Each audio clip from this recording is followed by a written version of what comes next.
is last week on Conqueror of Avernus, as you found yourselves furthering your journey southeastward towards the next crystal room. In an effort to get this mighty city up and running, you found yourselves coming across the garden, which called itself Eden. A very large room, the walls of which that you can clearly see from the map point of view here that I'm indicating, are simply there to show you where to stop moving, because going beyond that, your vision would simply carry on forever. The illusion of a gigantic, beautiful meadow field, a warm sun overhead, and plants growing. But it wasn't until Alec decided to disturb some of the soil that the enforcers here, who were moments prior guarding the area, turned to attack the party. And you've already gone through a round of combat at this point. Did some good fighting, whereupon Alec was caught, grabbed, and taken up into the air by a group of them who now stand high up, along with Jade, who looks as though he's finally mastered the ability of casual flight, running across the solid wall beneath his feet that fortunately kept up. So, picking back up where we left off last week, we're at the top of the initiative order. And though she's not here because Courtney's our guest star for the days that she's able to make it, her character, Bellamy, most certainly is, and gets that lovely first turn. So who gets Bardic Inspiration? Though I think she's limited the number of times she can actually do that. Yeah. So I was actually talking to Courtney, by the way, in case anyone's curious. It's her sister's birthday today. Whose birthday today? Her sister's. Congratulations to her sister. Happy birthday. If Courtney's watching this later, I hope you had a good party. Because that'll be a good time with the sister. Yeah. Can bards do inspiration, is it per charisma or per proficiency? Something of the sort. Maybe I'll use the DM hand wave to just say, since she isn't here, I'm doing it for free. You know. Oh. It'd be Well, if she's unfair. phasing in and out, we can say it just resets every time she goes back onto our plane. She reappears like, that was a long rest I got. It was like 8 hours went by in half a second at one point, but then the other seconds went by really quick. Really weird. Or some other bullshit. And meanwhile, Jillian's giving a nod as she's writing down actually what happened. She goes, I have an explanation. I just gave it to the DM. It's perfect. I like it. I steal it. The phasing, that does it. So, who gets a Bardic Inspiration for their next run?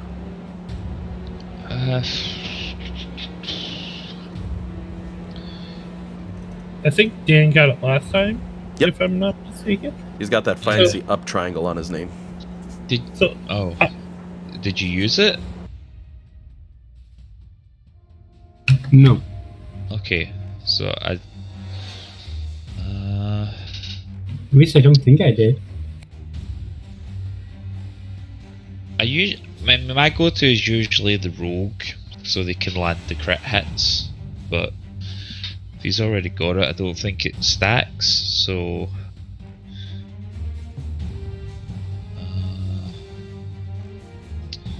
I think you should get it because you may need it for a saving throw.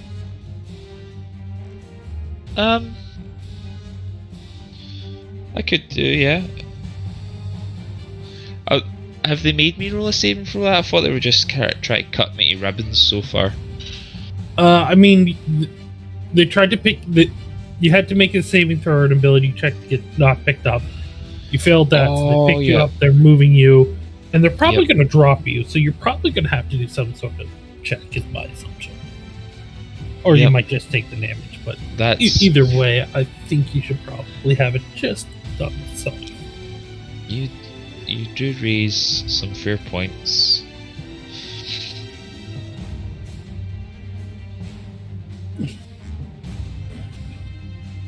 Because I'm in danger.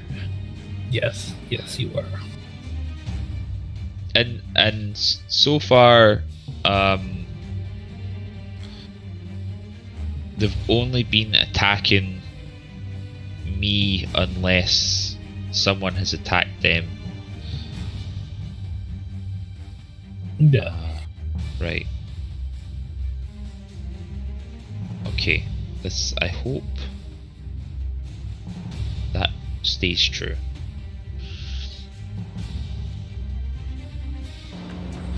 Alrighty. But who's getting inspiration? Dean. Alright. Let's toss that on him. As we turn over to the Enforcer wielding a scythe in their hands as they grip the horrendous-looking blade. They spin through the air and rush in towards the nearest target, assaulting one of their own. No. Gaining advantage on the attack.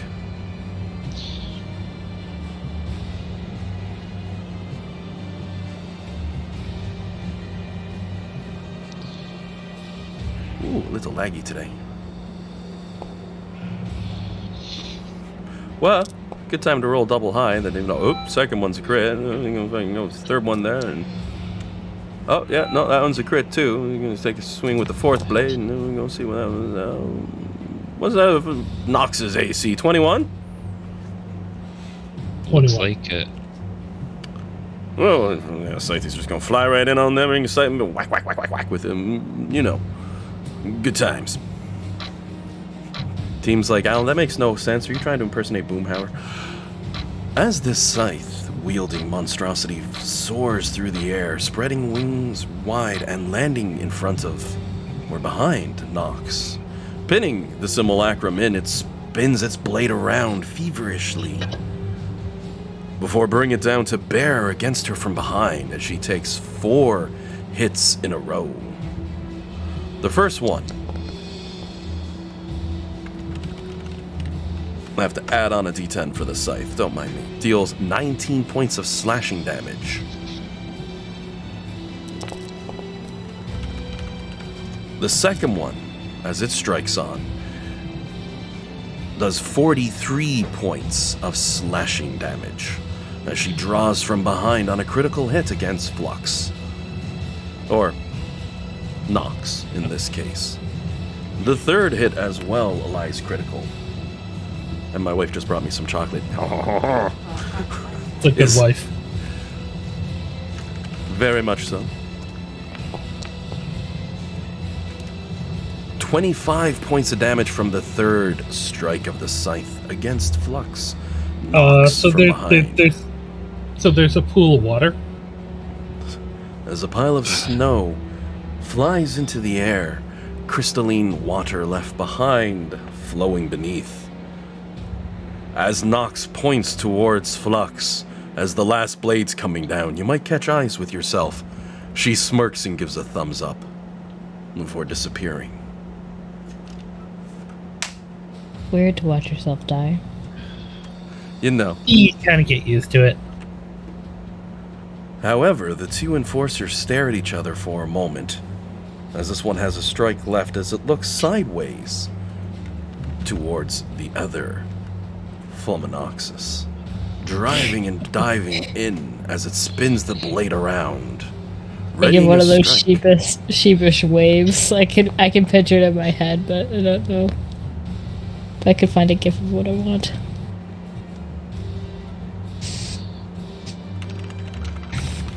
I know what sort of wave you're not presently doing, and I'm going to put that one up while you're looking for yours. Because this monster is going to rush in and make a stab at your character. I'm letting that hover on midair for a moment in case anyone does anything. It's one thing to attack a simulacrum, but when I'm going after an after character. And what I figure Flux isn't doing is this. Quite the opposite. I do have an AC of 27 because my shield's up. Yep. Taking that into account, the scythe burns through from a mixture of a good roll and high stats. Also, it's the scythe-wielding monster you imagine for the edge of the blade, which you can see in close range has a rather peculiar design. A fiendish I don't grin like that. across the scythe. And of course the name throwing John into hysterics.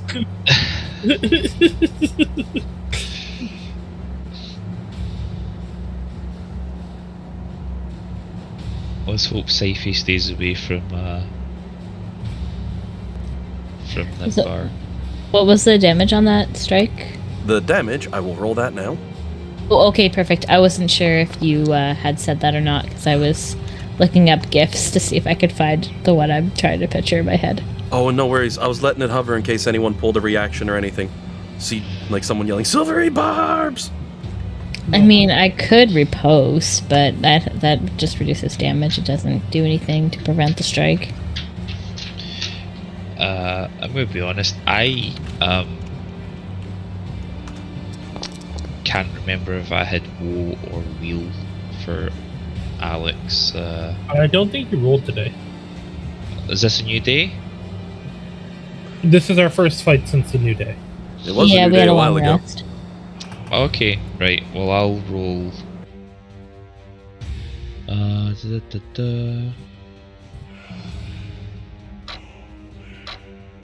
Oh, just roll any dice. Does anyone want to pick a dice for me to roll? What? D6. A D6. Okay. Oh, that's wheel. Well, that's really good. No, sorry. Odd is woe, so I could.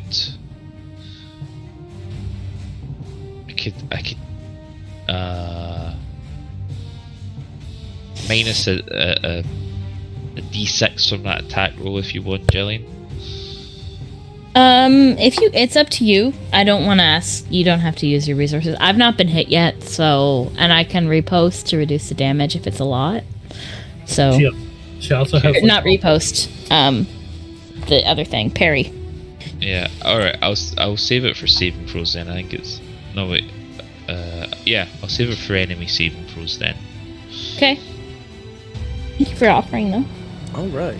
Jillian, Yes. Flux does not have any spell slots, right? No. All right, just had to check. Because as the No, I mean I blades- don't think because I can cast like no, I don't think so. Armors You and shit don't count.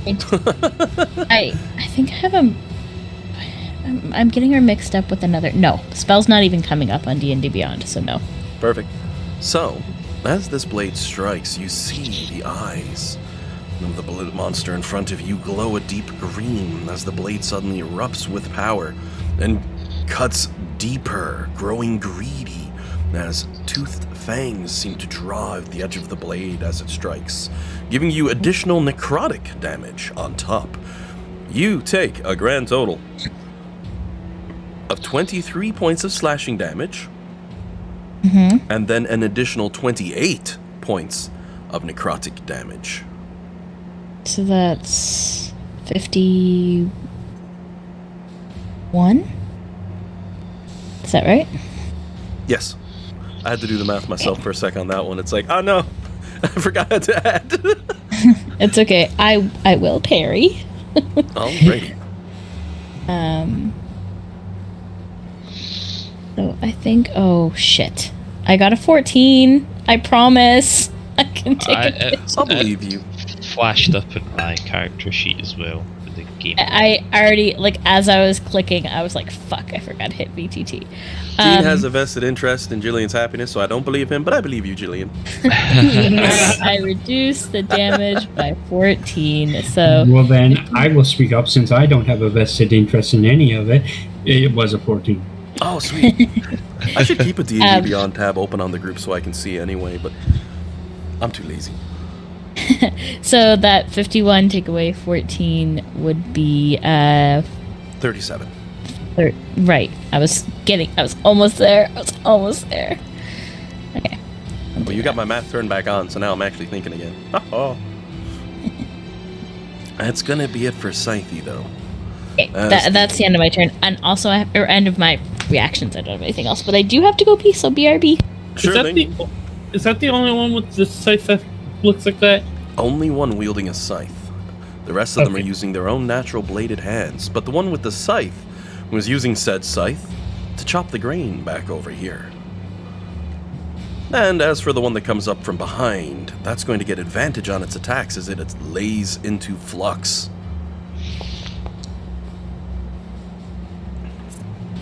First shot's a miss. And the second shot, Seems the power of you needing to use the washroom continues to protect Jillian as it misses too. How about the third shot? That one's a hit. And the fourth, with those bladed talons, is a miss. So we'll just do some quick damage for Jillian's sake on this one. She takes 18 extra points.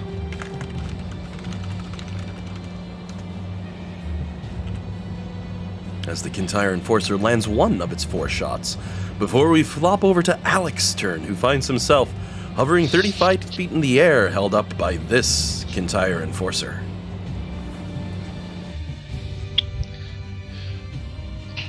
Alright, I'm glad it didn't come up before my turn because I forgot what my current constellation was. So we don't need to worry about that anymore. So start my turn. I'll go stay in the dragon form because that gives me a fly speed and hover.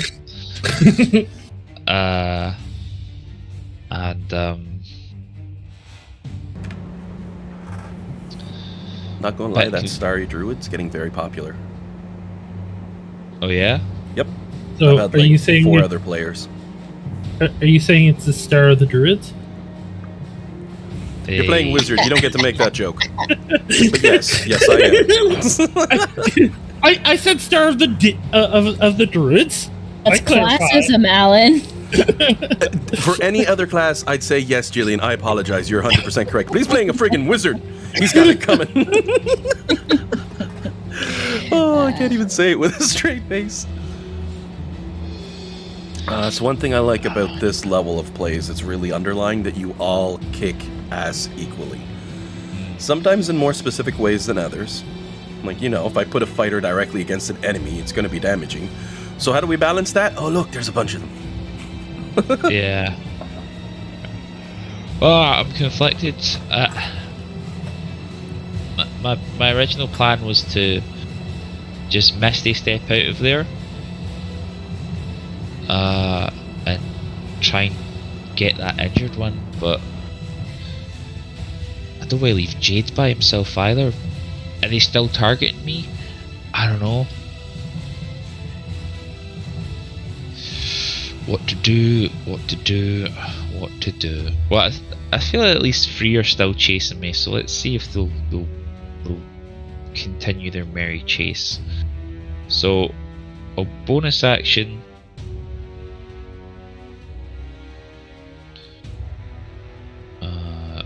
Misty Step.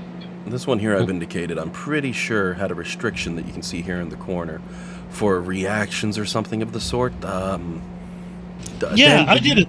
I did a funny thing. That's what did I do?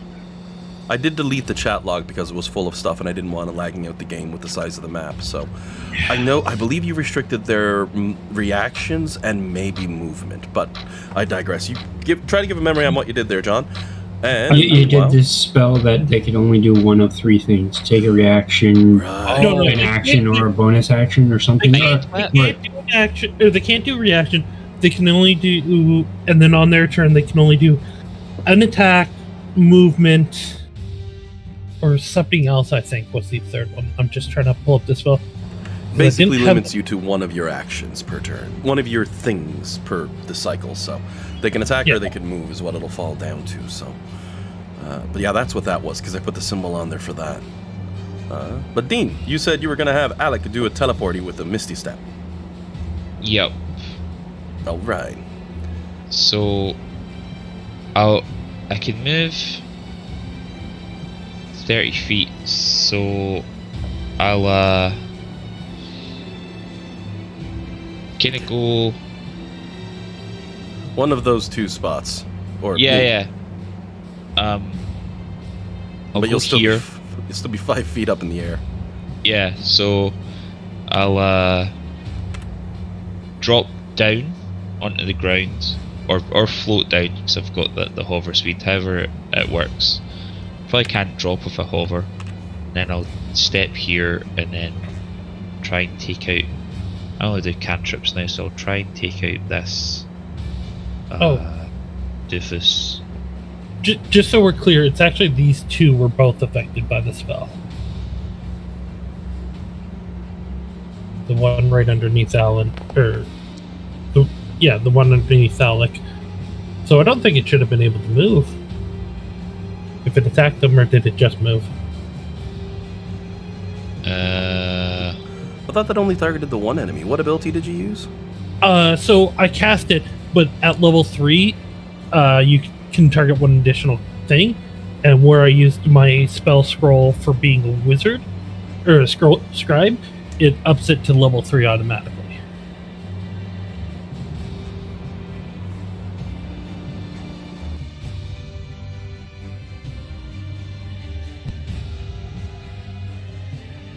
Here we go, sorry.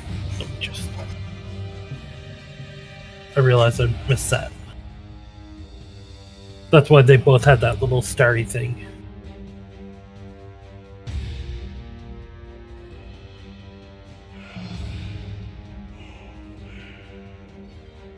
Gotta be honest, I didn't even notice the little mind whip symbol on that. I didn't notice it till just now.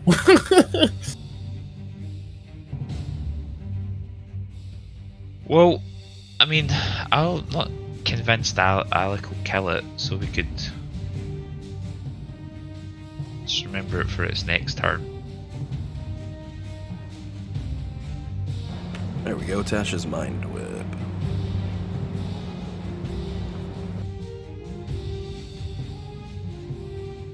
And there's the intelligence savings throw. Just wanted to make sure that I did catch those correctly. I was just pulling up the recording from last week. I just haven't had the time. Last time I did an upload on a bunch of them all at once. None of them went high def on YouTube, which was really weird. So I've been re-uploading. So I just had to go pull that file itself and read the darn thing. Yeah, so they wouldn't have been able to attack Flux anyway. So that's fine. They're going to still move into position to grant advantage on the attack. Okay. So she gets her 8 health back. I was gonna ask, did I take another hit while I was in the bathroom? Yeah, but it just got vetoed. Oh, okay, cool.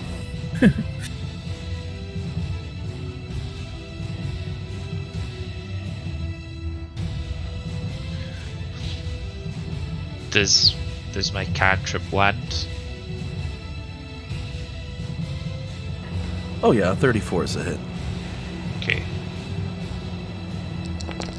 So you go ahead and roll up on that one, which deals a total of 28 points of acid damage.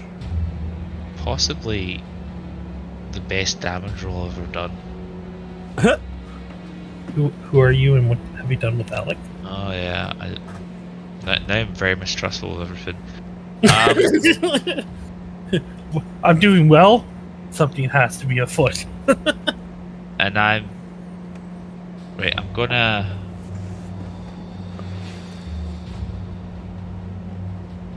circle round to here and kind of try and get back to back with Flux. So we try and cut off at one of the angles of attack for her, and then that'll be the end of my turn. I think I've used everything at that stage.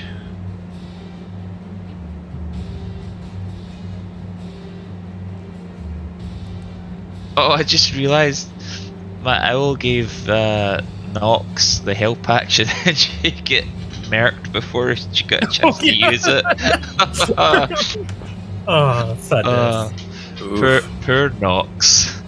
Yeah. Well, this enforcer is going to move all of 10 feet forward across the ground in order to pin Alex in so they get advantage on attacks against you. And they're going to repeatedly swing their swords, bladed hands as they are.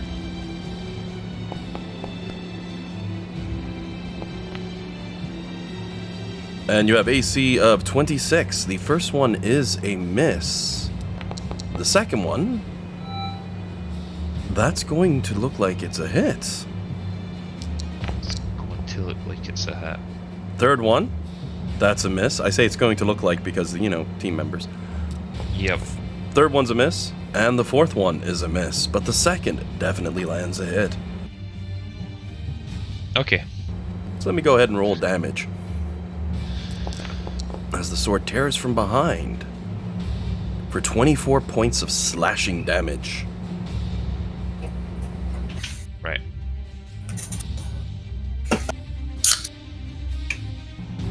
And now it's the second Enforcer's turn, who's 35 feet up in the air. They, however, are going to spin around, fly through the air, and land onto the wall beside Jade, changing their target. I was afraid of this. First attack's gonna get burned. Give me either athletics or an acrobatics from Jade as you attempt to dodge being grappled by the Conqueror Enforcer.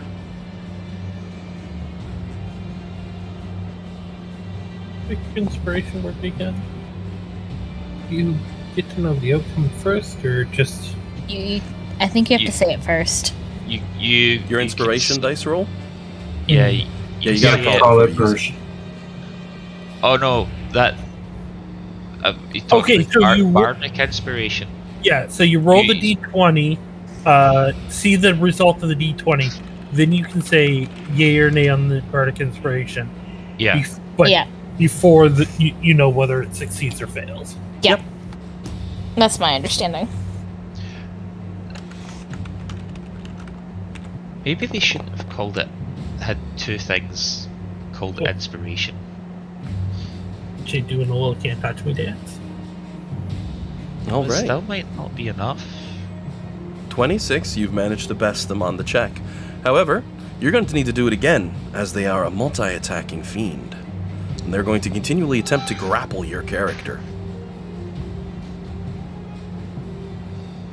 So, athletics or acrobatics, your choice.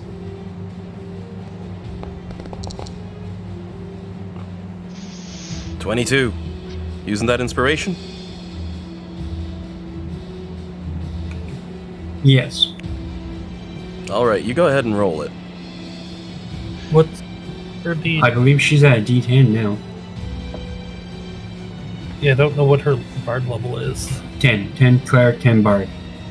Oh, she's a 10-10? Yep, makes it D10. Yes, D10. You gotta break up to the 15th to get D12s. Are we, when we're doing these grapple checks, is it like contested against? Yep, the athletic skill check that I just posted up on the wall, where they rolled a nat 20 and got 33 total, as they rip Jade from the Hang wall. on. Oh, I was going to say, I was going to use woe on it, but I think it's too late now.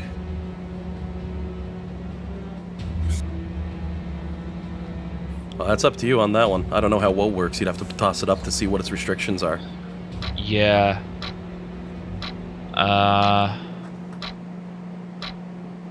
You can use your reaction. I'll just post the feature.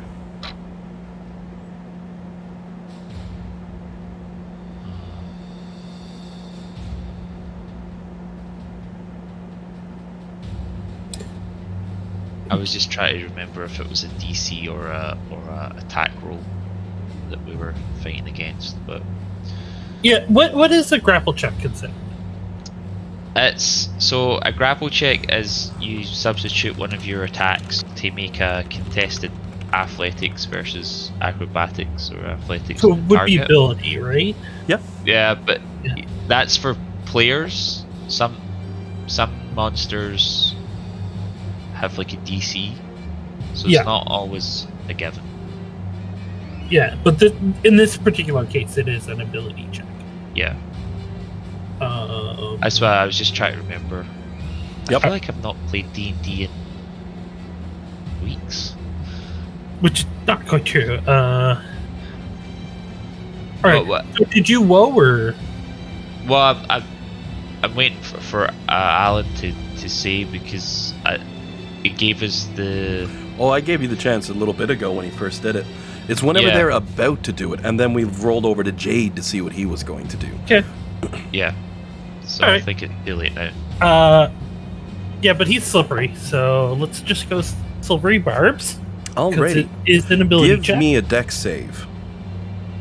Me? Yes, indeed. Moment you start casting that spell, Flux would notice that the creature near it, Scythe's blade, suddenly glows a hot red as it spins it and sends a corona of power your way. Give me a dex save. It strikes you full on, cutting down to the bone. You take 19 points of damage from the slash as well. Your spell still goes off, mind you. So I've got to do another one on that roll for this one here. Guys, I don't like that thing. Oh, it gets worse, but we'll get to that in a moment.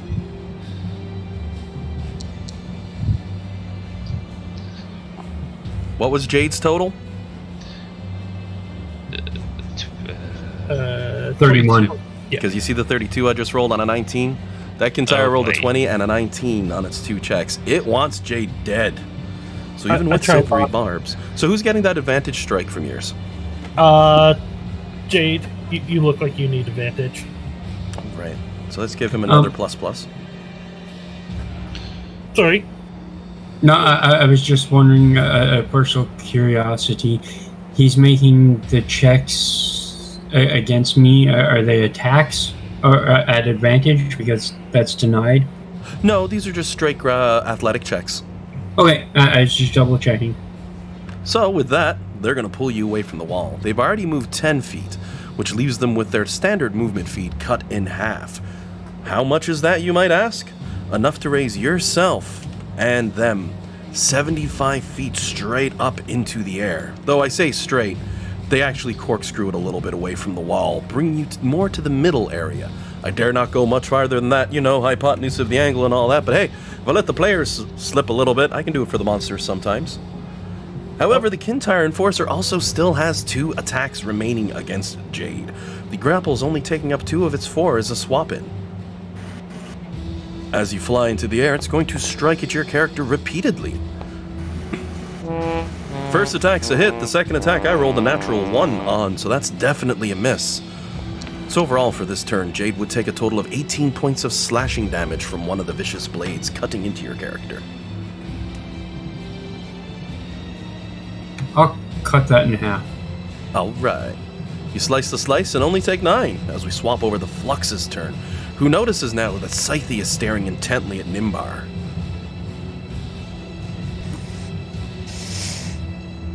Okay.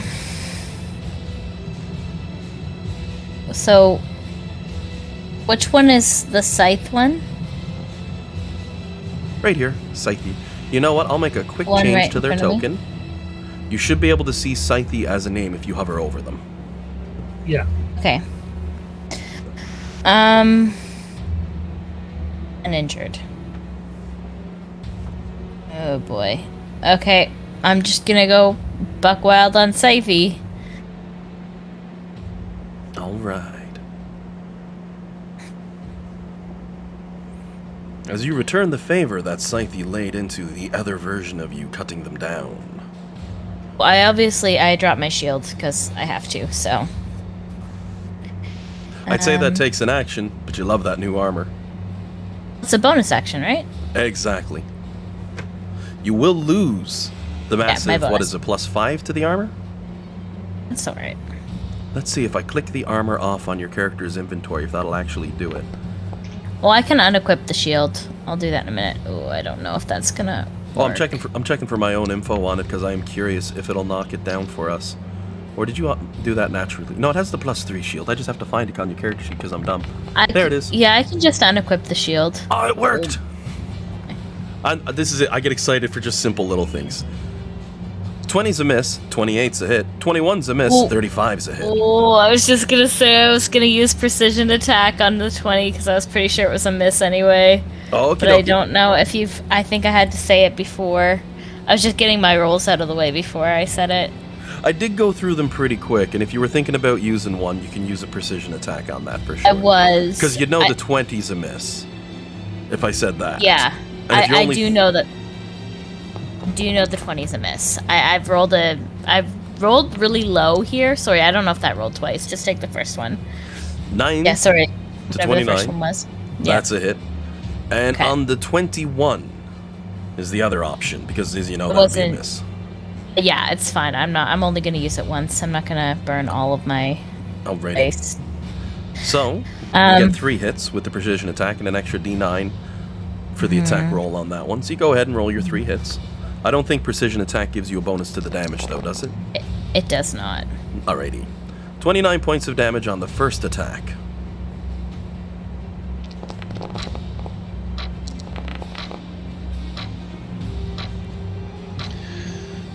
You said 3 hit, right? Yep. 29, 39, and 33 points of damage as you start cleaving into the monster.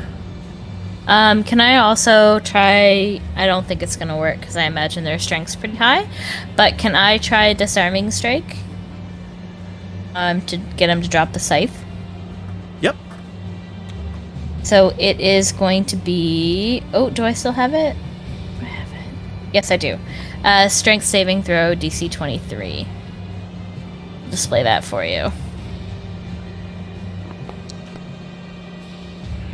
All right. It fails its attack, dropping the blade to the ground. Okay. And then I'm gonna action surge. All right. Let me just mark it off before I forget. Second wind. Action surge. Okay. Alright, let's do this again.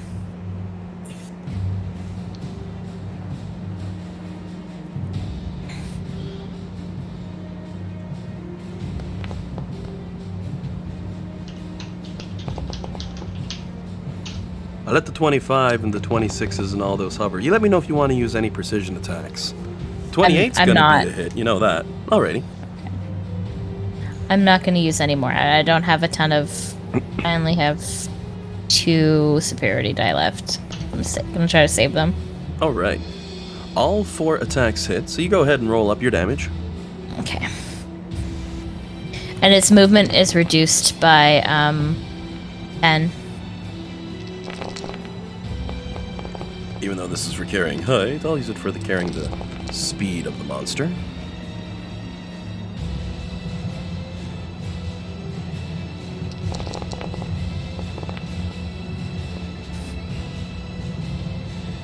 As you cut feverishly, the monster still stands. Oh, did I roll extras? Ooh, I hope not. There should be 7 damages up. Yep. I'm just worried that I rolled an extra one. Okay, it still stands. That's fine. Can I use a free action? I probably can't. I don't suppose I could put that scythe in my bag of holding, could I? Nope, you'd have to use interact with object to pick the weapon up to begin with, which would require a free hand, and you wouldn't be able to wield your own sword at all anymore while holding it. And on top of that, it would be a full action to interact with the bag of holding to insert an object or take one out. Okay. That's the end of my turn then. Alrighty. Kamashag's turn if they're doing anything. He is on the floor, so he will. Oh no! Cancel that. The way draw a circle. Where's the ruler? There's. Right. Okay, so he's gonna fly.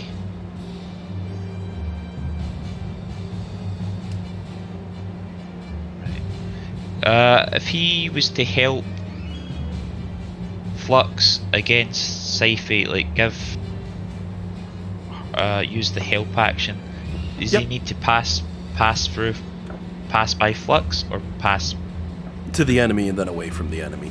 So you'd have no trouble. It's a really weird thing the way it works, but it's an interesting feature. Yeah. And with the flyby, you've got nothing to worry about. Yeah, so he flies there, calls him a twat. Hopefully the construct goes to. Then I forget how to do the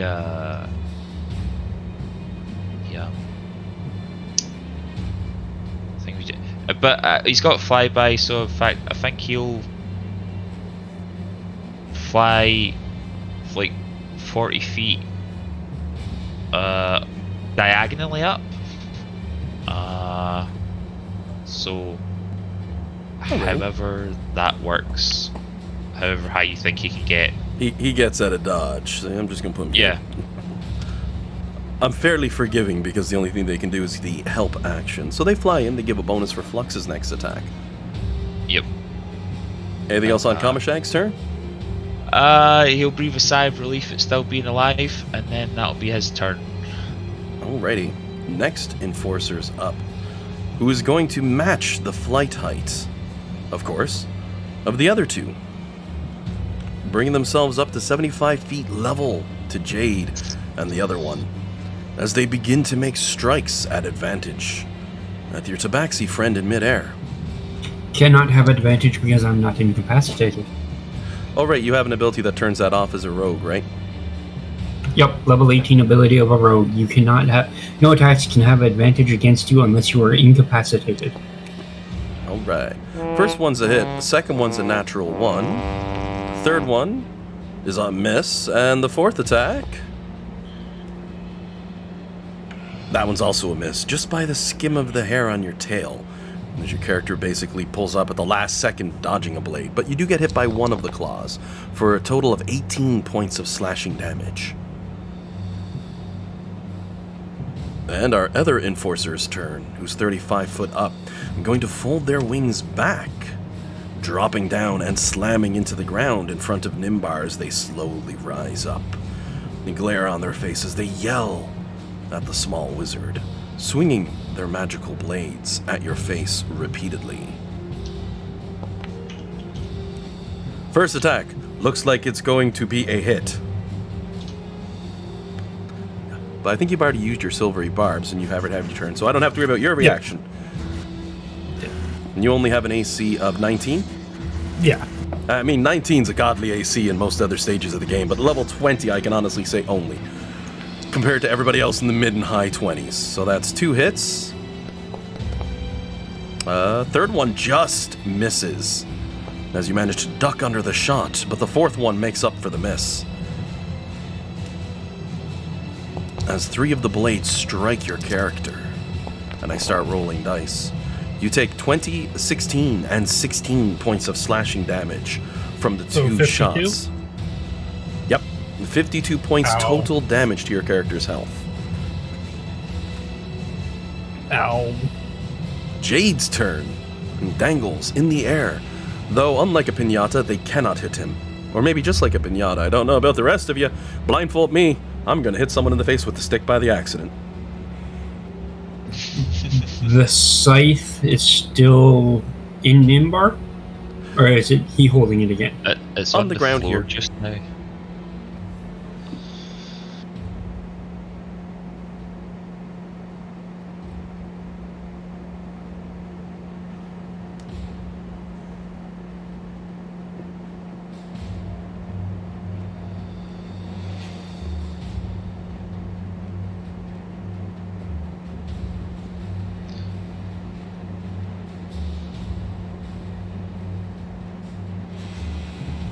I will use the... I'll use my Infiltrator's Key, cast Dimension Door. Alright. I will drop down to the ground beside this guy. Use my Interact with Object to take his scythe. Mm-hmm. Bonus action, Disengage. Alright.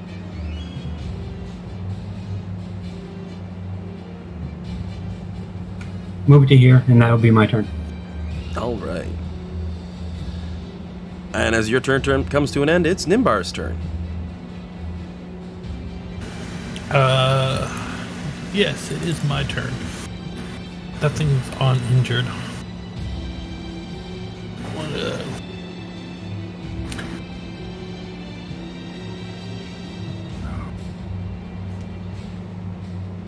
The problem is, no matter how I look at it, alright, I need to get out of dodge, so I am going.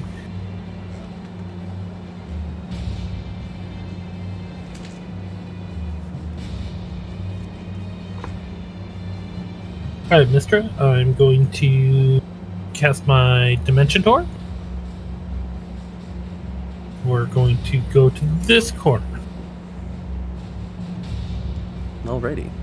As the wizard runs from the fight. How far does that put you away from where you were? All right. Not far enough. Good. Anything else for your turn? I don't like that answer, but yes.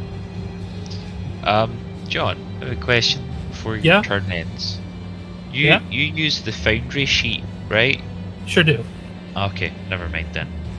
I just found a way to turn off the automatically leveled spell slots on the D&D Beyond sheet, so your spell list looks a bit cleaner. I was just wondering if anyone had a preference, but How do you turn that off?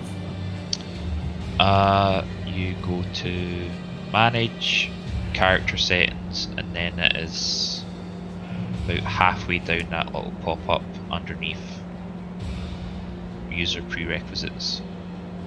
Sorry. Oh, okay, that manage. And you said manage character level and No, character settings. character settings. Oh, okay. Yep. And then it's say about halfway down that menu that appears. Show level skill spell. Okay. Good to know, because I use Foundry mostly, but I definitely reference D&D Beyond a lot too. Yeah, I just found having 9 different versions of Cure Wounds to be... Annoying. Yeah. Anyway, that was Right. all. I was just wondering. Yeah, thank you. But- I appreciate that. Alrighty. So, just like a grapple on this one, Jade gets the opportunity to make an athletics or an acrobatics check to try to hold on to the scythe as the enforcer rushes in and strikes directly at the weapon, attempting to disarm it from your character's hands, using the general rules for disarming.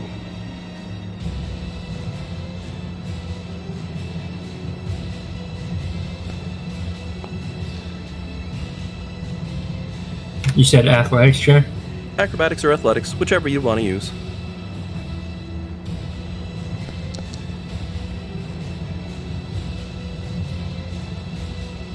Alright, your first attempt is successful, though it continues to swing.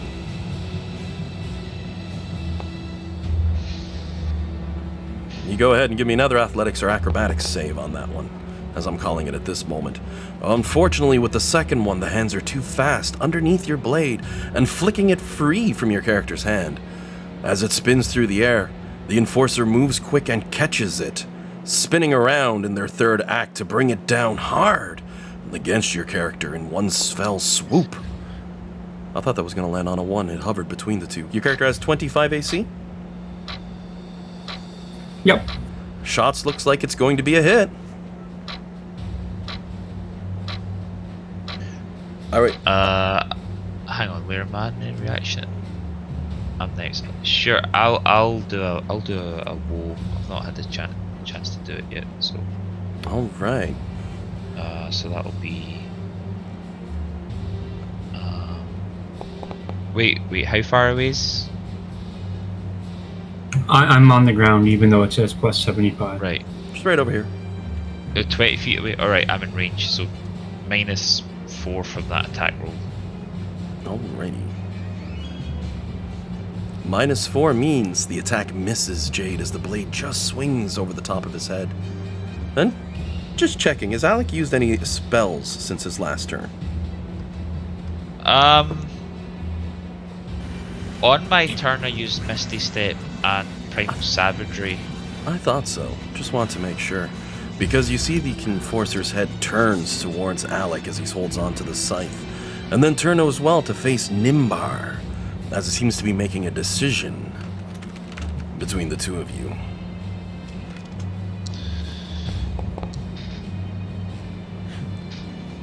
Sorry, Nimbar. Not a good day for your character, as the enforcer launches itself through the air, clearing through the incredible distance just enough to come nose to nose with Nimbar. Yes, Jade does get an attack of opportunity with his reaction as the enforcer leaves his space, most certainly. As that I will sight- take it. You go ahead and make your attack. As you see the Conqueror Enforcer flies across the top of the garden, trees bending underneath the force as it's swinging a blade towards Nimbar. You swing with new moonlights, you go ahead and make a shot. because silvery barbs is at advantage. Oh, yeah. 33 is a hit. You go ahead and roll your damage.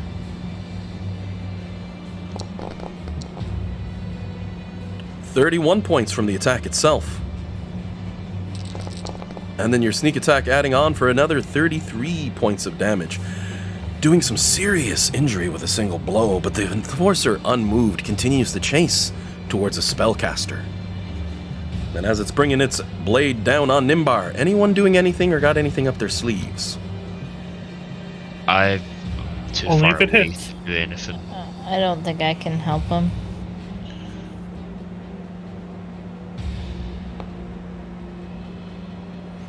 Looks like it's going to be a hit against Nimbar as the blade swings down. You use your silvery barbs to make it re-roll the attack. Please miss. Oh, it rolls even higher the second time. As the blade... I will have advantage on my next ability check or saving throw. As the blade swings and slices down, you notice it glows a horrendous green in the last second that it slices you. Let me just double check here.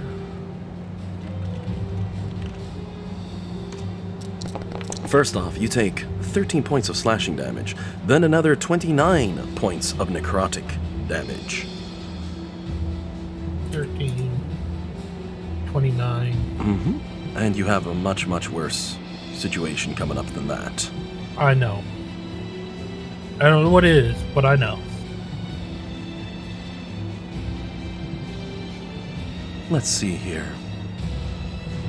Where that was 4 that was burned, that's going to make it 8 that you're going to lose.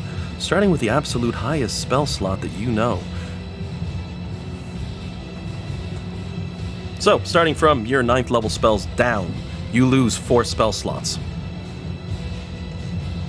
So that would be your single 8th level charge you have, your single 6th level charge you have, and 2 of your 5th levels. Nah, I'm just messing with you. It's only 5th level down. 2 of your 5th level charges and 2 of your 4th level charges are gone. Anything above 5th level you get to keep. Wouldn't that have just been too cruel for words?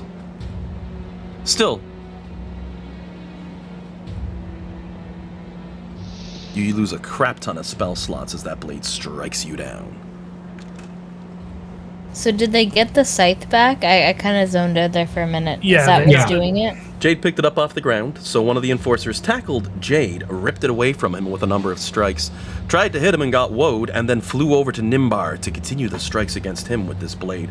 That is truly the bane of any magic wielder out there. For those curious, I'm going to go ahead and throw this blade into the handouts so you can see what it can do. The Mage Eater Scythe. At first, when I took away those 9th, 8th, 7th level, 6th level spell slots, John was probably throwing his hands up in the air. Still dirty. But it says requires attunement. This guy's not attuned to it. They're all attuned to it. Pack animals are the absolute worst to fight in D&D. Any one of these beings in this room is able to wield this blade, as was functionally focused for them all. However, that being said, if the party gets their hands on it, one of you could attune to it as well, and you wield it in combat. Which is why I did a coin flip to see between Alec and Nimbar, who was about to lose spell slots on that hit. Now, not everything comes free, however, if you notice. The enemy did have to spend hut die in order to use that ability. But still, Right. it's a dirty one. Bellamy is going to give inspiration to Nimbar, however, after seeing that happen. I think that would make sense. Not sure if it'll be helpful, but I feel she'd do that. As we swap over to Scythe's turn. They're just going to turn and attack at Flux with advantage.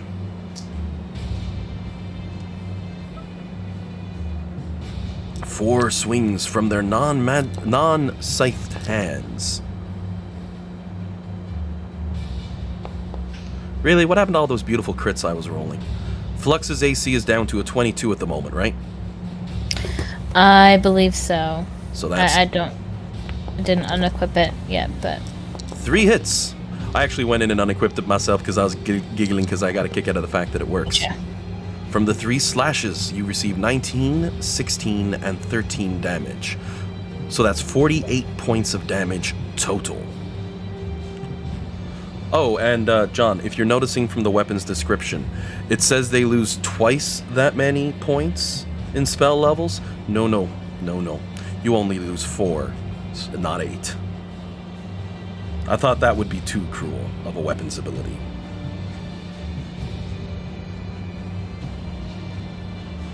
And for the other Enforcer, they're going to turn to attack Alec at this point. Switching 2 attacks for Alec and 2 attacks for Jillian. Oop, I gotta roll that at advantage. First one's going to be a hit. On Jillian or Alec? Alec, for the first 2. I don't have any reactions, so they're just going to roll in.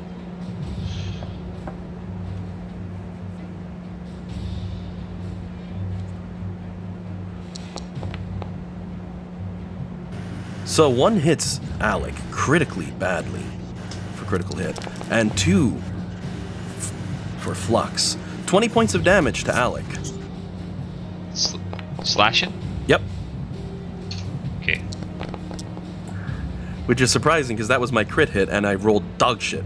21 and 16 total for Jillian's character, Flux. 37 points all in. Alec's turn up next. Yeah.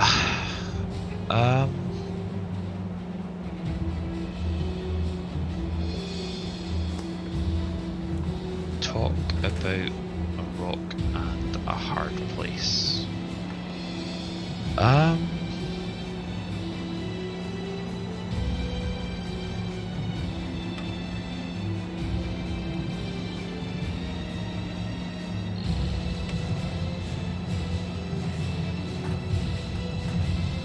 Just doing some calculating here.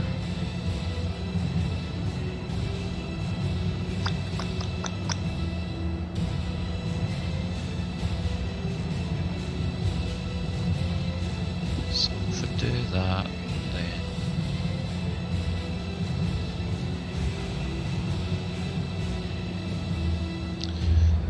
so start of my turn, I'll maintain the dragon form for now. Then I'll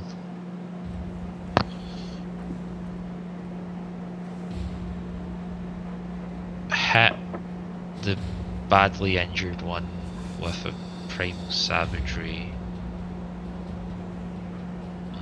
It's just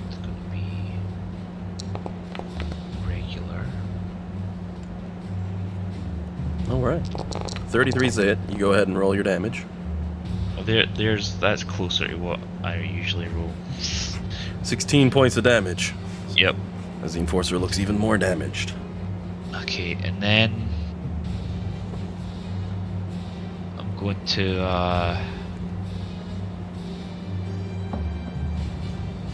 Misty Step closer to Nimbar here. And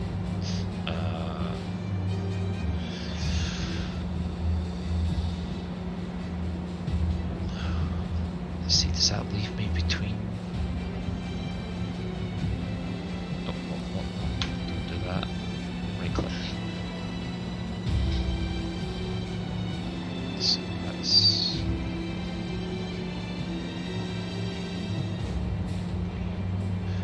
I'll move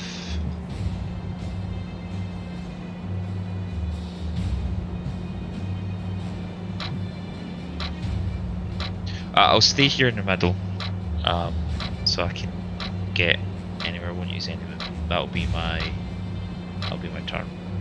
Alrighty.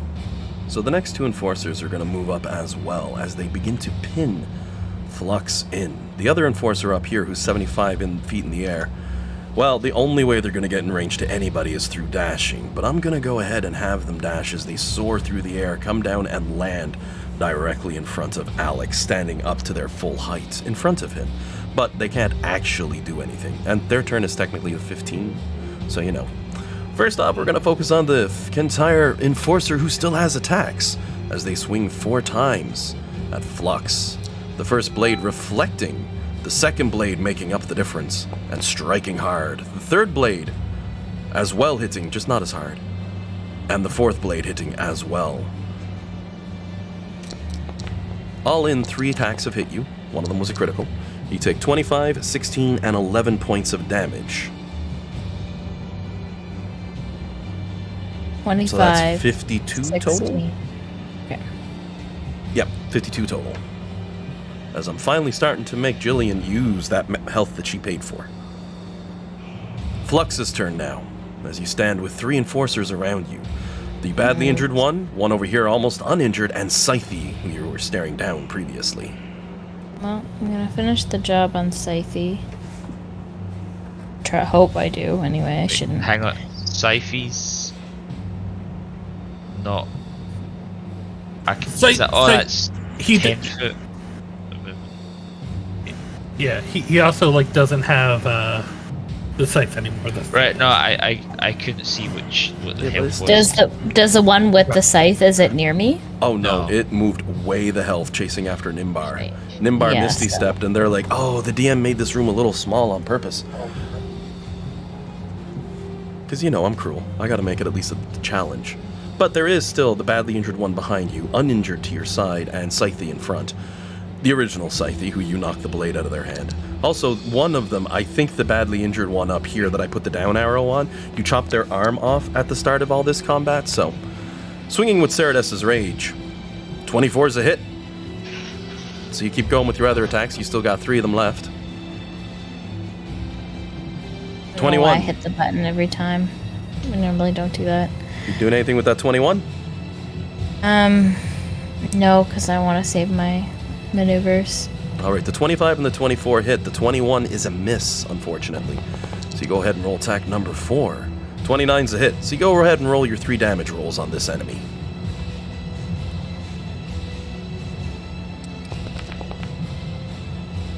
$32 points with the first hit.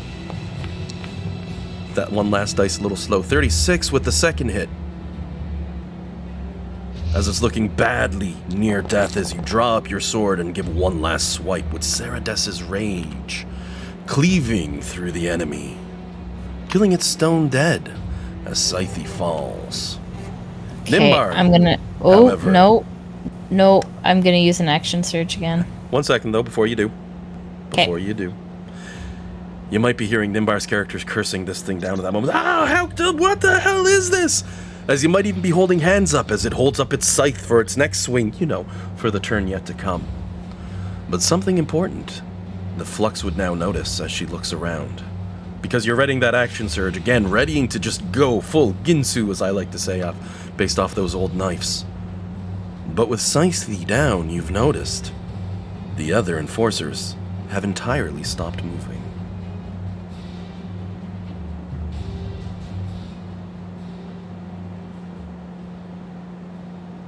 You guys think I should use action surge? Even the one standing in front of Alec, broad and tall, Alec would be in a battle pose waiting for that next step because you've already had your turn. Same for Jade as he's looking like, shit, they took my weapon, I'm gonna get one, as he's looking from enemy to enemy to try to find where you might take Jade next. But none of them are moving anymore, even the one with the scythe, held above its head, ready to swing down hard at Nimbar. Nimbar, probably halfway through concanting his spell before he notices too, his no longer moves.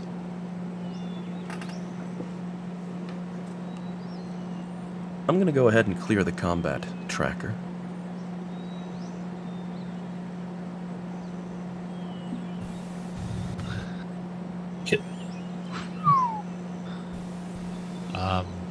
Nobody touches soil. Do you think?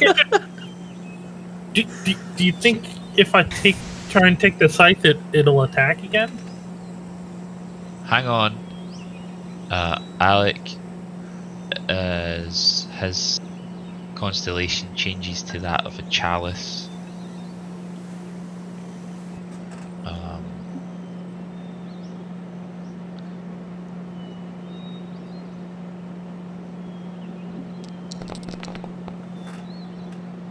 So everyone gets, oh really, 14 points of health back.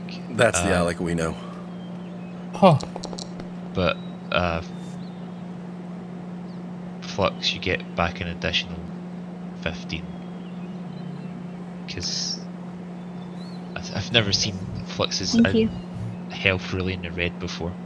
It was that moment she put the shield down, they suddenly laid in, and it was enough to make the difference because their attack average, I put it at about a 25. So, you know. Yeah. They swing hard and they swing deadly. But now they lie motionless in this soft garden. And I'm sure John is very thankful for that because out of all the cruel things I can do, I can only drain spells from a wizard like one time in a campaign. Do it more than that, I'm definitely targeting, you know what I'm saying? Your greatest fear come to life, John. That's getting pretty tense. I'll You know how it like shot me for casting a spell. Yep. That I want to know. It watched for the first major thing to be done, so once your character did that, it got its reaction to use the attack with the blade. However... Oh, look at that. Jillian just rolls a 10 on her second win, like, before the fight's over. Fluxes, taking a breather. You might be wondering why the heck this has gone on like this, why the enemies all suddenly stopped moving. Maybe you've got some theories, maybe you got some questions, maybe you got some investigation you want to do, but you know what? I need to use the washroom, so I think we should take a quick 15-minute break as usual. Okay. Yep. Maybe a couple minutes past 15. We'll come back for 1 o'clock and finish up for the last hour. But Alright. give yourselves all a firm clap on the back. Most of the encounters I have in here will fall into one of two categories. Either, oh, that was a fun fight, or where the hell did this boss fight come from? And congratulations, this was the Swarm boss. You won. Swarm boss. Just like that big giant dragon in the library was in itself a true boss fight.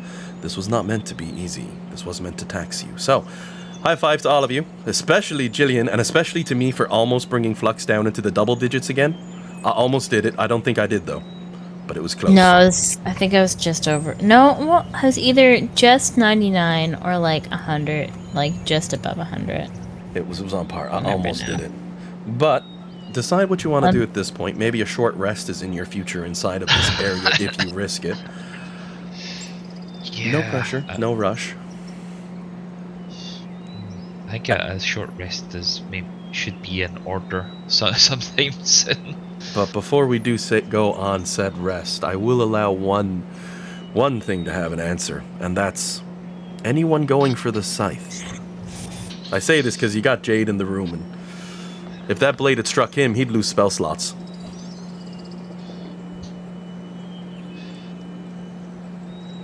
It's literally posed with its both hands overhead holding onto this blade. So, you know. Anyone going for it? Well, I don't think Alec knows what it does just yet, 'cause he was up in the air when the scythe did its thing, so I don't think he would be too interested until someone points it out. I think Flux is trusting Jade to do something with it. And Before you do that, Nimbar's, if you're going for it, Nimbar's going to be on the other side of the room. Yep. So, Dan, how's Jade playing this one, if you're still there? I think Dan may have jumped on break. Alrighty, just in case, Dan, you're on mute. No, he actually went for break for once. We caught him. Alrighty, so we'll take a quick 15, and we'll find out how that works when we all get back. And you all get some more time in this beautiful garden. I'll go ahead and pause the music while I'm gone, just so you all know I'm out. But I'll see y'all in 15. Alright, see you in a bit. see ya. And kicking back in after our break, the big question left on everyone's minds. Dan, that monster's holding the scythe in both hands over its head, both arms straight back. You could reach up and grab the scythe so easily.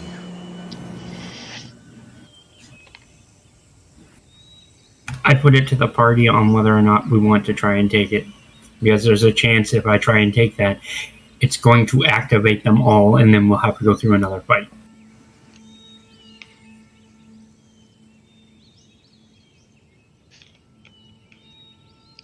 I vote in favor of yes.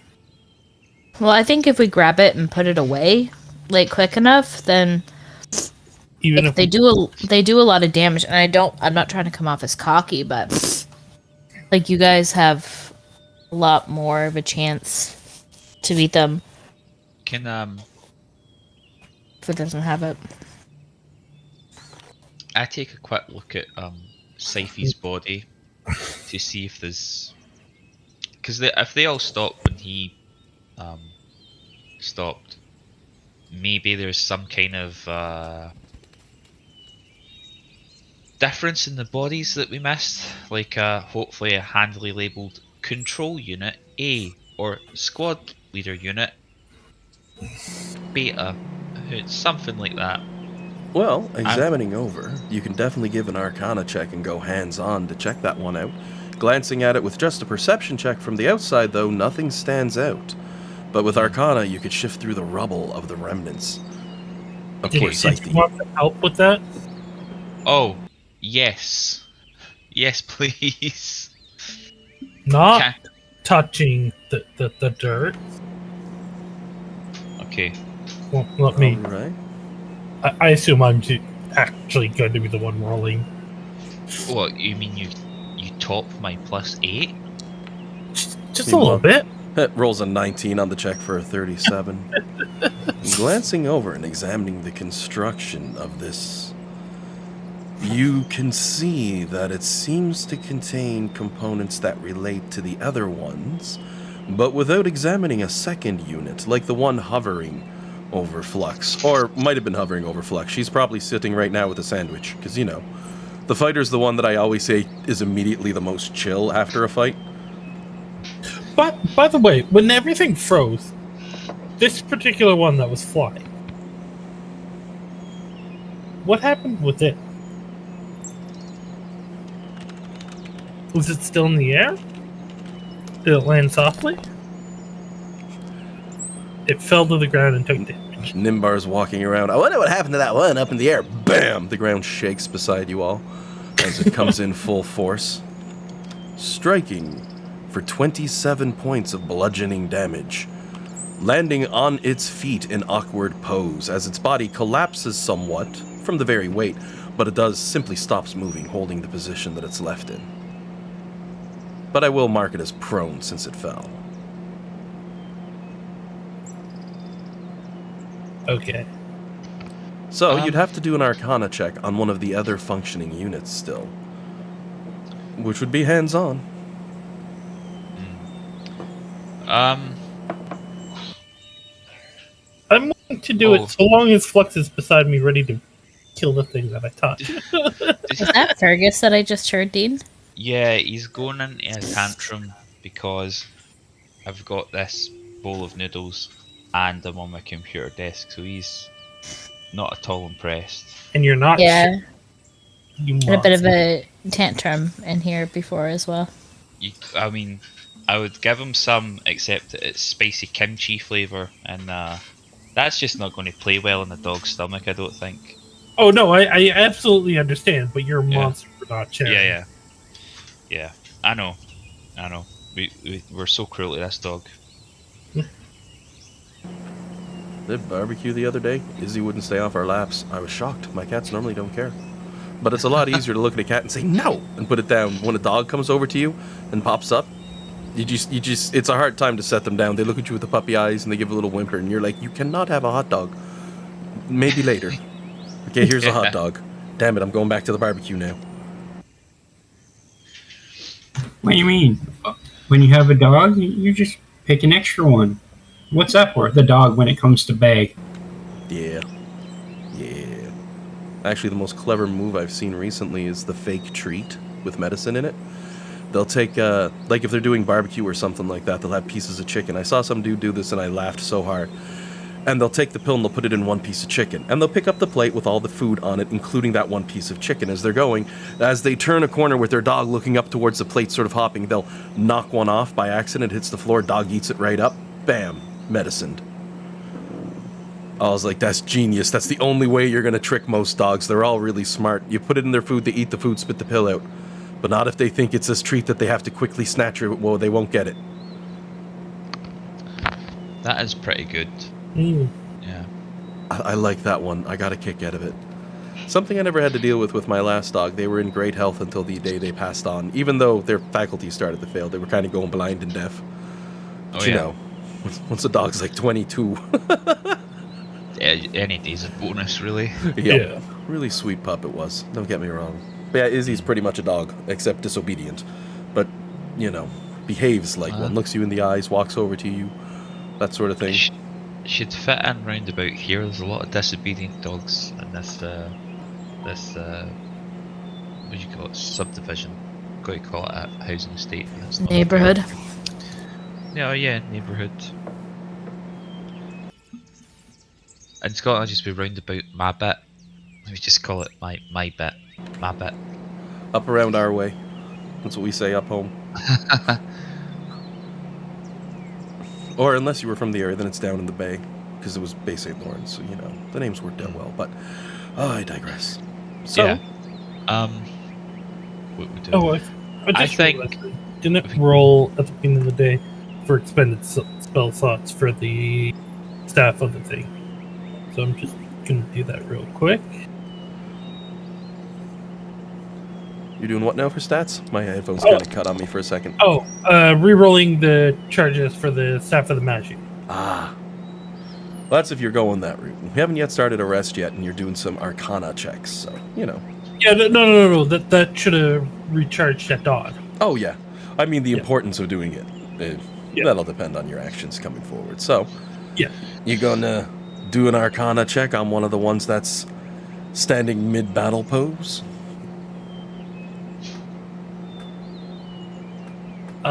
I mean, if we're gonna interact with it, we might as well just try and get the thing from this guy over here first.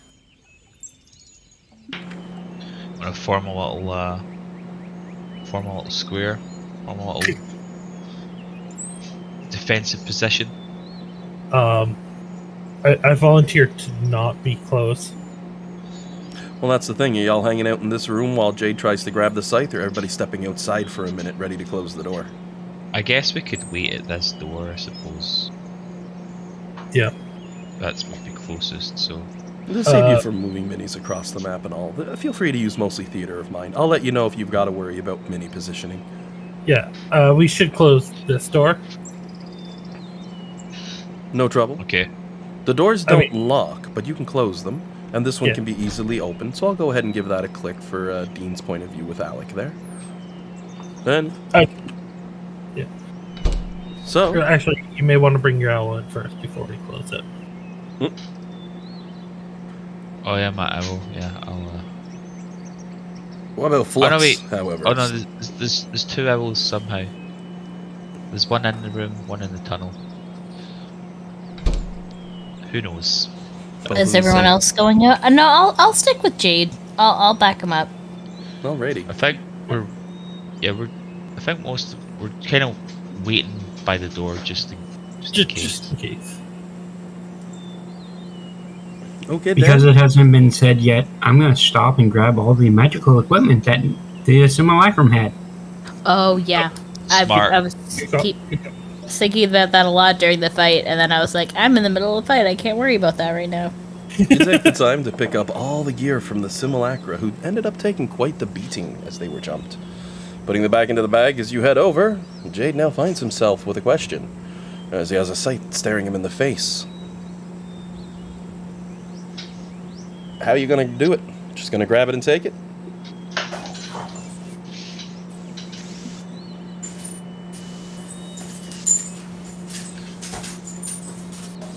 Yeah, I'll just grab it and try and pull it out of its hands. Just like the Grinch taking those candy canes from those poor little kiddos resting in bed at Christmas. Dan, Jade has no trouble sliding that right out of the hand of the machine. I mean, the grip loosens slightly at first when you give it a wiggle, but then comes right out. No movements, no changes, as you casually spin it around.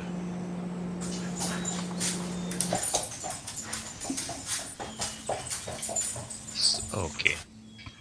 Sorry about that obnoxious freaking out. Don't you dare apologize on behalf of Ferg. Oh, that's Ferg. They're having a good time. We're not too worried about that. Puppy collar jingles are not something you can do anything about. They have a good time. I wonder if we should have taken him for a pee, Dean. I can do that just now. My wireless headset might cut out a little bit, but Alrighty. So you go ahead and have fun walk with the pupper. As oh they no, would say on I'll the only be internets. I'll only be a couple minutes. Just take him into the back garden. No, with the front garden. Come on, Fergus. The team may I'll take a still short rest you while guys. you're gone. Oh yeah. No worries. Just so you don't, the rest of the team doesn't have to worry about that one. So you have Scythe in hand. Now what? Leave the room. Without touching any dirt. Well, I've already touched dirt. I had to touch the dirt to retrieve the items from the simulacrum. Oh, Yep. did you really? Oh, okay. Flux carefully walking around the gardens like, okay, not touching on dirt, not going to trigger that. Jade, meanwhile, flips one of his feet over as he starts dusting the bottom of it off, looks at Flux as dirt's falling on the ground, gives a shrug. Oh, it's probably safe. I'll look for my little morning dove friend before I leave. Sitting around and relaxing for a little while, your character is definitely going to find a bird coming and landing on their shoulder again. Whether or not it's the same one, and whether or not it's even real to begin with, is totally a matter up for, detect magic. But you probably wouldn't want to go blind, so it might not be something you want to do in here. No, But- I was just gonna give it a little treat, and then I was gonna leave. I just wanted to say goodbye to it. Like any bird, waiting around for a few moments, it would hop down, casually jump over, accept the tasty treat, give a few tweets as it hops from side to side, and then fly away. Can I leave? All right. So, the team has the Scythe and some injuries and etc. What is the plan at this point? Take a long rest, give Identify on the Scythe, see how well an op it is, or switch some weapons around, change up some attunements, I mean, definitely want a short rest. Yeah. I'm back. So Oh, welcome back.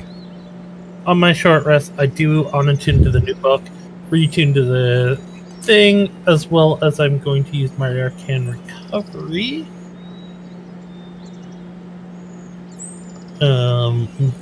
Where is the Arcane Recovery? I don't ever use it. All right. John's shuffling things around while he's taking his break. Okay, I'll just roll some hit dice and then I'll see where everybody's at after. Getting 2 5th levels back for Nimbar? Yeah, because that's kind of. It's either 2 3s and a 4, or 2 5ths is essentially the best. Well, I mean, all my one. Oh, so what I'm going to do, I'm going to get 2 5ths and a 1. Because the Arcane Grimoire gives me additional 1. Oh, it gives +1 to your Arcane Recovery? Yeah. The very seldom used feature of it. Sounds good. As everyone rolls through their heals and their etceteras. Anyone doing anything special over their breaks beyond that? I think I have a potion of vitality, and if I'm not mistaken, that means I rolled max health, right? Yes, part of the vitality potion is max health on all spent hit dice. Alright, that's what I thought. So, I'm missing 99.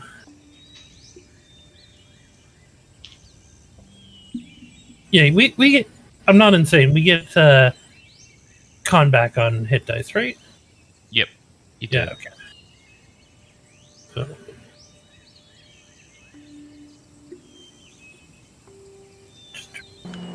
And I'm just going to push the in-game clock forward to the next hour, because I forgot to pause for our break, so that actually takes up the additional extra time for a short rest. Jillian, you're going to have Flux burn some hit die on a short rest? Yeah, I've already done 5. I'm just trying to... What's 6 times 4? Is it 20? 24, right? Okay, I was pretty sure.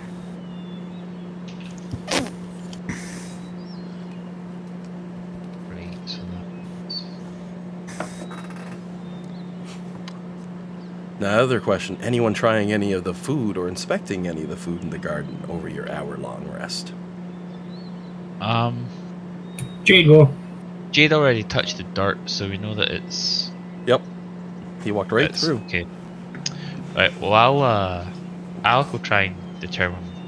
Go through with his original thing. Try and determine what happened here. Near as you can tell, the trees themselves have simply withered away. Without having any water, the soil has become very dry and barren. In the other areas, the soil seems freshly watered. Or at least, that was probably the case so long as these mechanical automatons had been there. Without them, your character would certainly be able to surmise, these plants will not survive. This garden's as good as dead. Alright, apparently I have to do it this way. I'm sorry, John, that sucks. Yeah. Yeah. Can Alec have a look at the construct then and see... Because it's broken, right? Yep. You're always welcome to inspect it with an Arcana check to examine the other half of things. Nimbar Okay. looked at the first bit, but wasn't able to fully complete the picture. You'd have to examine one of the other ones as well. And I will say, food-wise, examining this garden, you see every fruit and vegetable you've ever seen, and then a bundle that you haven't. There's carrots and cabbages and confloops, whatever the hell those are. You see that on the name, and you're not even sure if it's pronounced correctly. Also, among that, you'll notice the funky purple cabbage here. That's that delicious cabbage that the Dragonborns all considered such a rare delicacy. Even raw, it's delicious. Berries galore, trees with apples, peaches, pears, and plums. And over here, as you can see, I got a whole bunch of pumpkins. There we go. But consider that anything that fits in the generic shape. Glancing around, you truly can find any fruit or veggie you could think of. You also notice, as you glance around, the ground here, while you're taking your short rest, about half an hour in, the ground has drawn dry, and the wheat has fully regrown. The other areas just seem to keep on keeping on, but the wheat where it was cut down when you first came into this room, as you may recall, has already regrown. Who said they were grabbing any of the stuff to snack on? Anybody grabbing anything specific? Like, you can be as specific as you want. Some raspberries? The bush that you had gathered these from earlier has already repopulated within 15 minutes.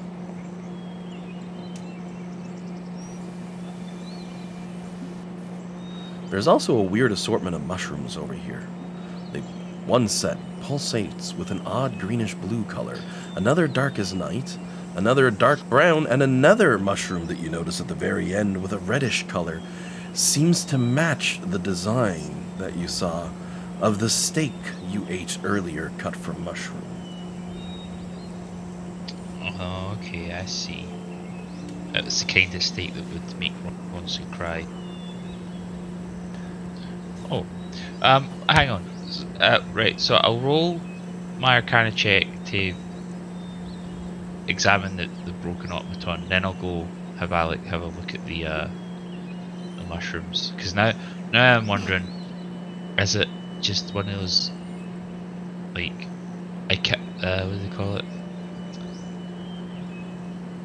Plant burger style mushrooms, where it's like plants but feels like meat? Or is it actual like a beef mushroom? Like a Beyond Meat. Yeah. A Beyond Meat Yeah. burger. Well, while you're doing that, anyone else is also welcome to a survival check, observing this room and how it functions. Yeah, I'll roll survival. I think I've got pretty decent survival. With 13 on Arcana, Alec is able to confirm it's broken. Yeah, I don't think even a D4 would help with that. Okay, so I tried, but 18. back to the mushrooms. As Flux crouches down, examining the soil and taking a look into multiple areas. Probably standing up with a piece of that delicious leaf in mouth, chewing on it, absent-mindedly, just because it's fun for me to have something to play with, essentially. Flux holding dirt in one hand, looking at another area as people are taking some of the fruits and veggies and tasties for themselves, examining the soil there, looking from spot to spot. Your character comes to realize that these specific plants, for some reason, grow very quickly when cut down. They replenish their fruit, their yields, etc., in an incredible quantity and quality. But when they do so, they take a major drain on the area around them, the water in the soil and the nutrients and etc. The automatons in here constantly harvesting them and refilling them with water would compensate for this, but you have never seen a plant that would yield a fruit like this so very fast. I did want to inspect one of the, like this one. Go ahead and roll me out Arcana, and as you're rolling that, as Alec goes and looks at the mushrooms, examining them over with Flux's high survival skill popping in, and even Jade nearby to give some info, you're able to examine the first mushroom as a base ingredient that's used for potion crafting. Most importantly, healing potions. There was an alchemist on the team, they would be giggling. You can crush this mushroom down and use it to create any form of healing potion, from the most basic up to the most supreme of quality. It would take some work, but compared to your other options for creating potions, this is a godsend. So, Alex proficient with a herbalism kit. Is that the kit you use to make potions?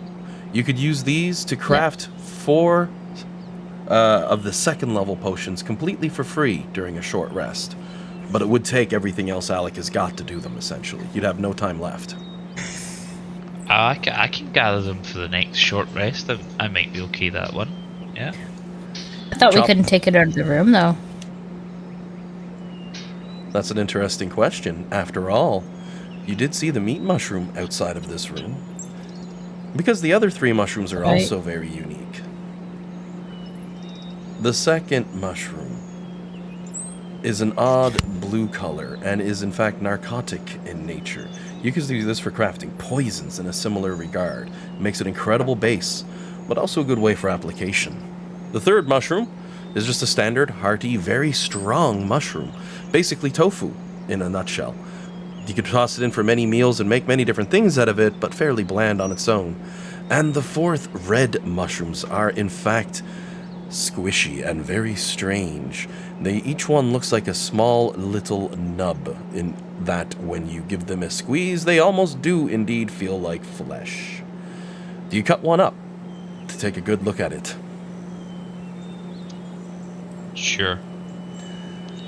You've seen mushrooms that spread apart in a bundle of different things, like a deck of cards spread out.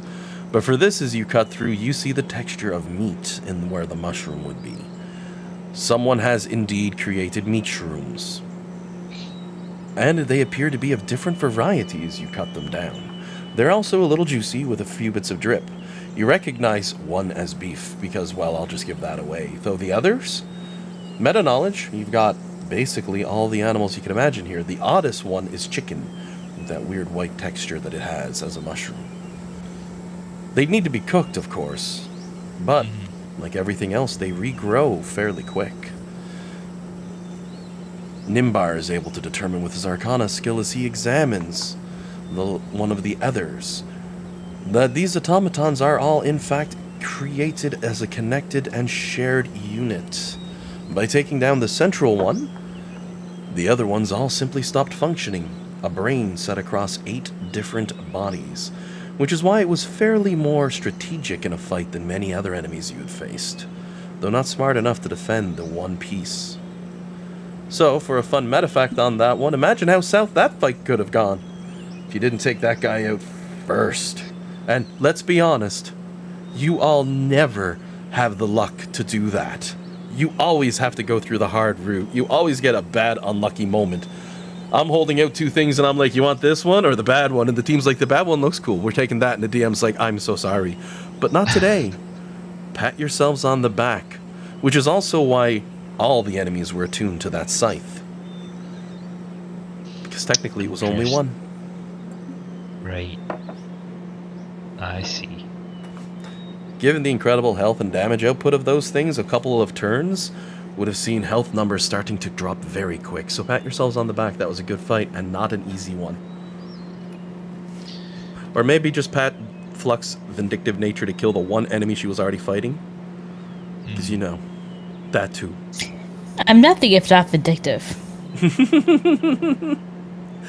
It's true. The efficiency in combat pays off.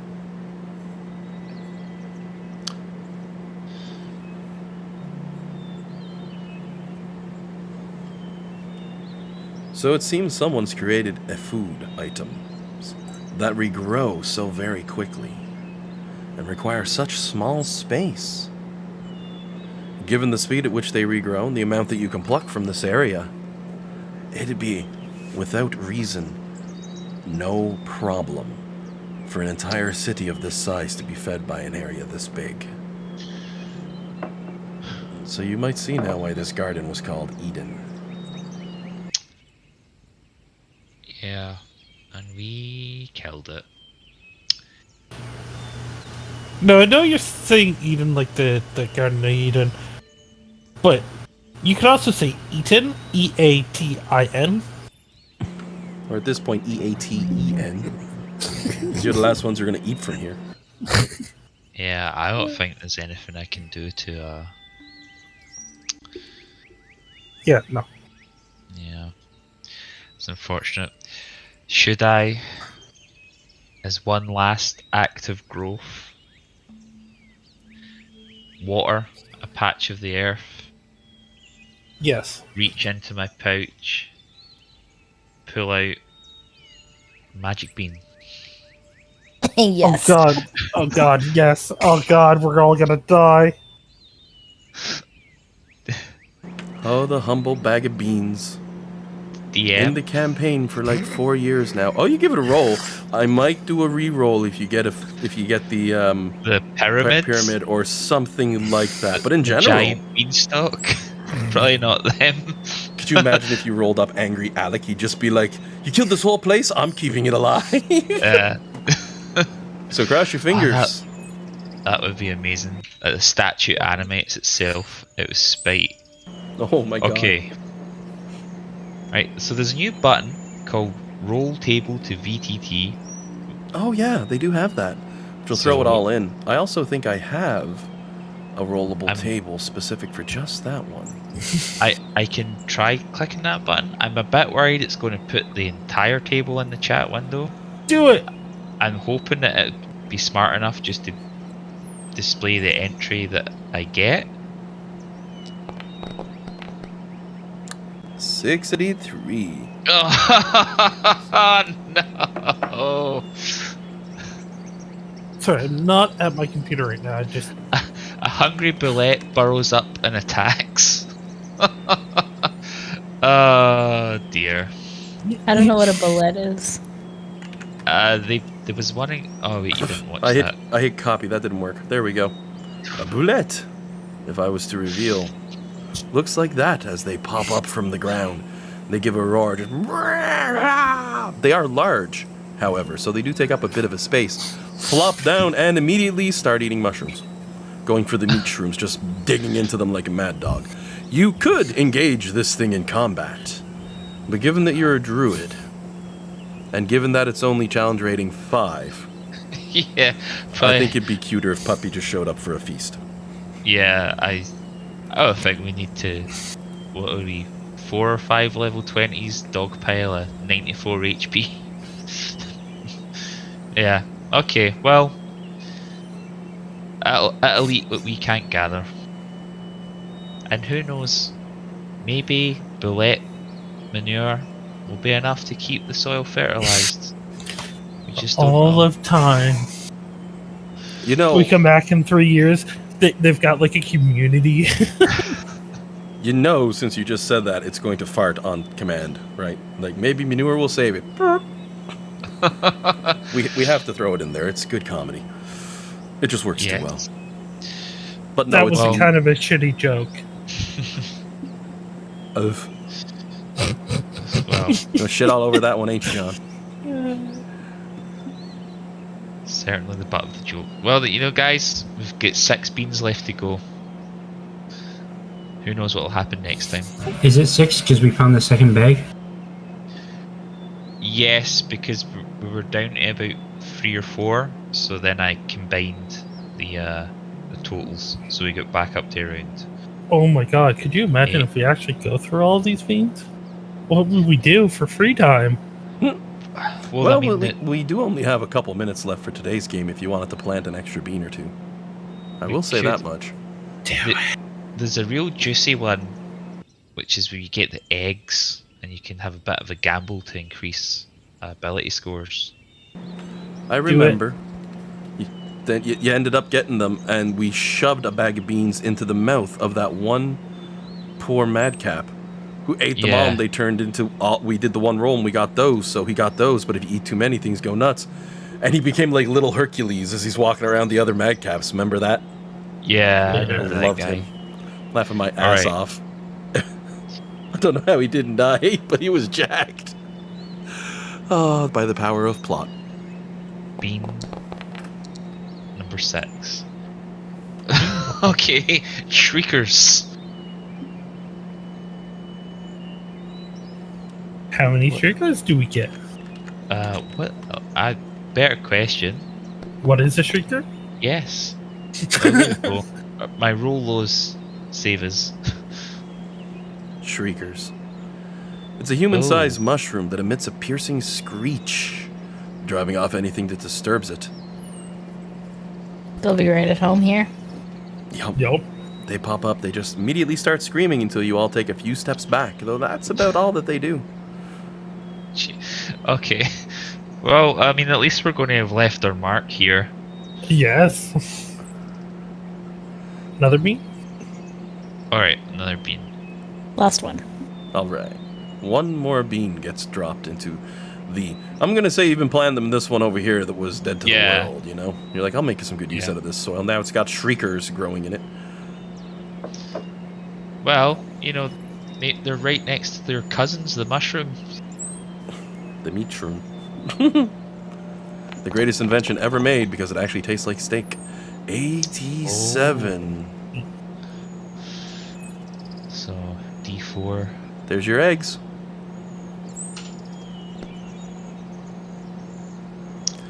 Six 3 eggs. as the nest bundles up, and 3 golden shimmering eggs spring up. Alec probably smacking his leg going, yes, yes! Because he knew Is it what not they are. 6? Because it's a d4 plus 3. Oh, yeah, sorry. 6 eggs spring up. It's a DC 20 con save. And if you're successful when you eat one... Well, I mean, Flux is going to do it. It's a risky, but I've got a plus 10 to the to my con save, so I might try one. I have plus 11. try one. I'll try one. Okay. Can I use my inspiration I was to just roll at about to say advantage? the same thing. Everyone's like, we got inspiration, time to use it. I don't. I burned my last session. Is that okay, Alan? Oh, yeah. What about you, Dan? What's Jade doing? He popping an egg? I don't know. I only have a plus 5. Well, Flux's intelligence has finally gone to 10. The egg makes her I smarter. did it, you guys! Looks like I made it. My charisma, it's an 11. My wisdom is a 9. Alec feels an odd cracking in his nose for a brief second, and he pauses and he goes, oh, does that break finally level out? And he sees he still has that nice crooked look that or you know, perfectly straight, whatever you want to go with. There's that old saying, though, the crooked nose for leaders, like Dumbledore had one and a few other characters. But some random flaw on your character just went away. I'll do it like that. Make my life easier before I back myself into a corner here. And Nimbar with a 31. Well, he looks better too. He shaved a couple years off. He goes, I think I look younger. Look how pretty I am. Got a 9 on my charisma now. But that's still 3 eggs left. No, I bumped up my wisdom. No, it's your lowest score. Yeah, 8 is... Oh, you've already bumped up your 8 to a 9. Yes. But did you do it random? Or did you choose to pop up wisdom? I chose. Do you Oh, want that's me to random? It is. It's All right, one all right. randomly chosen among So equally low. 1, 2, 3, 4, 5, 6, starting Or- top to bottom. Yep. 1, 2, 3 for top. Oh, 4, yeah. 5, 6 for bottom. Yeah, you So keep it's your actually wisdom. going to be my strength. No. Oh, it'll right. be my Strength is up there. 1, 2, 3, 4, Yeah. 5, 6. So that strength goes up to a 9. Yeah. Number, you've been working out. You look a little. You have 3 negatives in your. I do, yeah. Yep. Oh. Min-maxing on wizards. They don't have to pick or do nothing. At least not at their Yeah. level. Yeah. So there's still 3 Uh, eggs left. Did Dan Alright. want one? Yeah, I'm gonna try. All right. Jade's going to give a chug to an egg and see if he gets lucky. Can we guide him? People, like, guidance work with this? doesn't affect saves. It's blessed that you want. Oh, yes. Okay. And I don't have bless. Is Nor there do I. anything? And I can't wheel because I've got woe. Is there anything? No, that targets self. Bellamy appears from in between as she's warping, put hands on Jade's shoulder. Hey, buddy, I believe you can do it. Come on. Just do me a favor and save me what... She cuts out. Because I have her right here on the map. She's been chilling. Alright, you got some bardic, Dan. No, she blessed him. Oh, she's blessed. Yeah, blessed Have the we down. still got bardic inspiration whenever you use the thing. You can use that. Yeah. Yeah, I Yeah, did your use rest. Bardic Inspiration, and I used the silvery barbs. I just don't know how to remove the low icons. Alright. Right click and there's a little thing that looks like a Super Saiyan aura, and then it's either clicks or right clicks to get them to go away. It really does look like a Super Saiyan aura. It's also like end of fight, so Yep, it would be... I think it's only an hour for the inspiration, but don't quote me on that. I might be way off. But... 10 minutes. Alright, so it's weak on. So Dan, you go ahead and give us a roll with your bless on there. Da, da, da, da, da, da, da, da, da.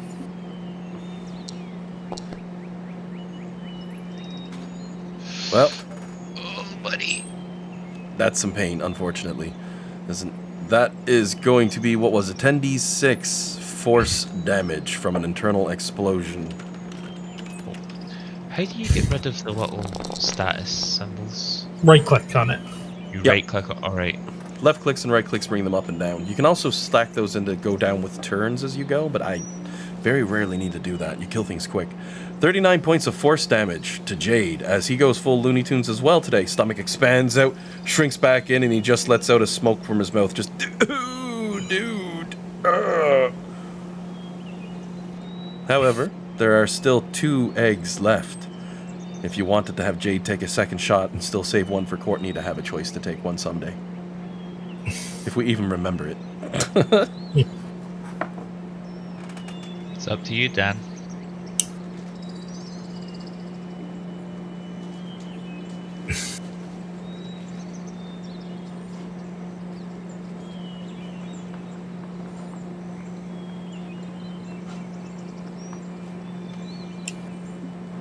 Yeah, I'll take another one. Alright. You'll get blessed again. Oh, bless us for 1 minute, and anytime I make a saving throw, it's within whenever. that minute. Yeah. Right. I thought it was on the next because I haven't seen it used in a while. By all means, you keep going. Pop another egg. And I'll use a point of inspiration to go advantage. Alright. Jade's going all You out got on this this. one. He wants to be smarter. Because I think it was. Oh, he could be stronger, though, depending. So you go ahead, give that a chuck back on that egg. Nat 20, 28 total. Look at that. So, Jade No. eats that one back and give us a roll of a D2. 1 for strength, 2 for intelligence. And we'll see where the random gods grant your power.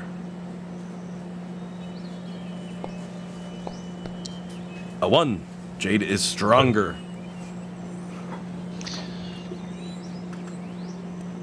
And that leaves you with 1 of these eggs remaining.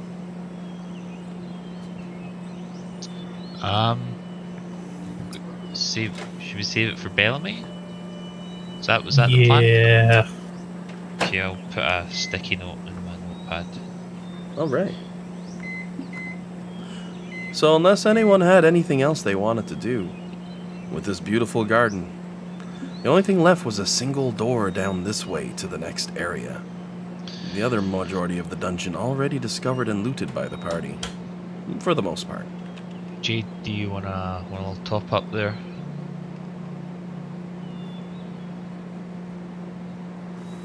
Give me a moment.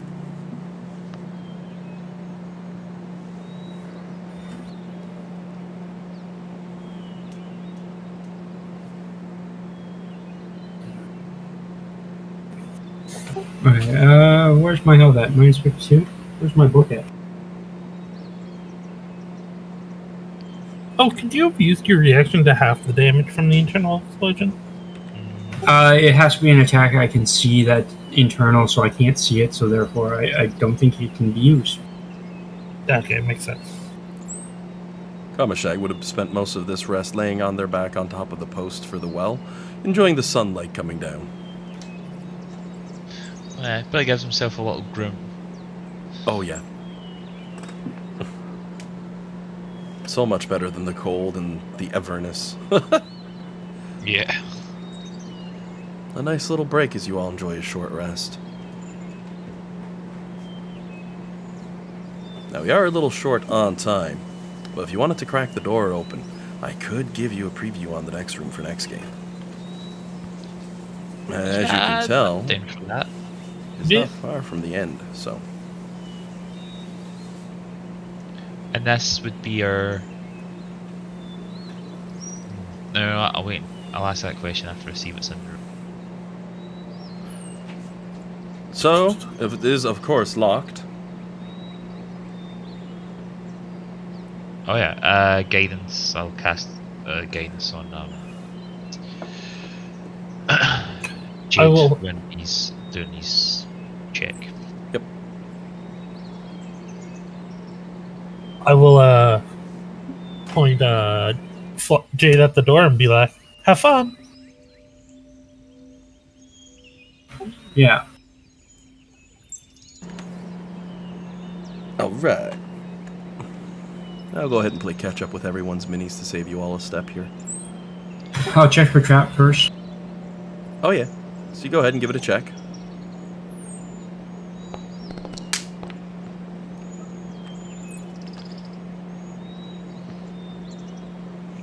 With a 31, the door does not appear to be trapped.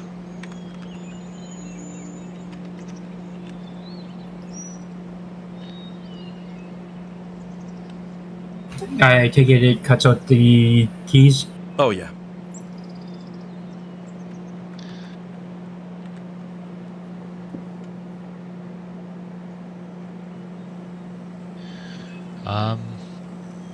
You spent 20 levels earning that thieving capacity. I'm gonna make you work with it. I think the other thing I can do is give you guidance. I don't see how my familiar could give you the help action with a locked door. Well, there's a really interesting thing. If I give someone else the key and they attune to it, they gain the pick lock ability, so they could then help me. Yeah. Yeah, but that'd take like an hour. Yeah. And do you really need the help? No. Well, that's 20, they don't. Jesus Christ. With the nat 20, they certainly Not two do nat not. 20s in a row? Well, I guess the stealth, right? Or whatever the roll is. So the door is completely unlocked. As Jade casually taps on it, just says, "Just open up for me. I'm not even trying the key." And the door says, "Okay," and unlocks. And no one asks any questions. It's just a regular Sunday in this plane of existence. So, door's unlocked.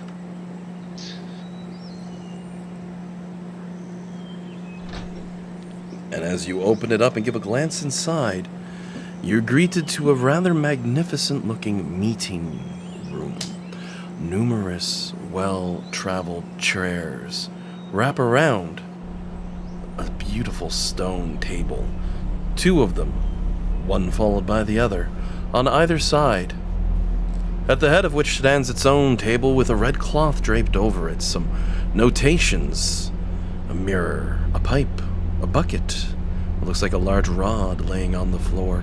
Numerous notes scattered here and there, inkwells still set ready for use. And at the far southern end, you also see a large case covered in glass with 2 candles that have long since burnt out. Inside of them, a book of some form, sealed away by the glass. But what you might notice at the south corner of this room, blocking access to one of the doors, are 2 of the enforcers from earlier, unmoving, arms crossed, staring out, unyielding. They don't seem to take any action as your door opens up. You also see bookshelves covered in notes and info. And glancing around, you can see different notations and different markings across these various desks, indicating different kingdoms, different groups, though much of it has been worn and destroyed by time.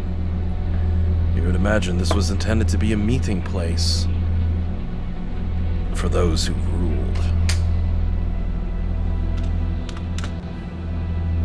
But, as mentioned, I'm going to give the game a pause for this week, because I think that's a pretty good place to leave off as you're making your way to the next door and the next room and the next area. Might be some lore in here to find too, though. You've got most of the answers at this point. Nice. Okay, that's cool. At first I thought this stone marker was going to be like some sarcophagus or something like that, but it's just like an altar for a book with a Dragon on it. yeah. Maybe it's the book of Sardior. Kept in I can't- glass. Yeah, I can't wait to explore this room. I don't know why, but it's give me vibes. Also, that staff on the ground. Mm-hmm. Though I will spoil for the staff, it mostly looks ceremonial by nature, which would make sense given the room that you find it in. So don't get too excited for the magical staff if it is even that. But I think that's a good place to step off, so I'm going to go ahead at this point. I'm going to give the recording a stop.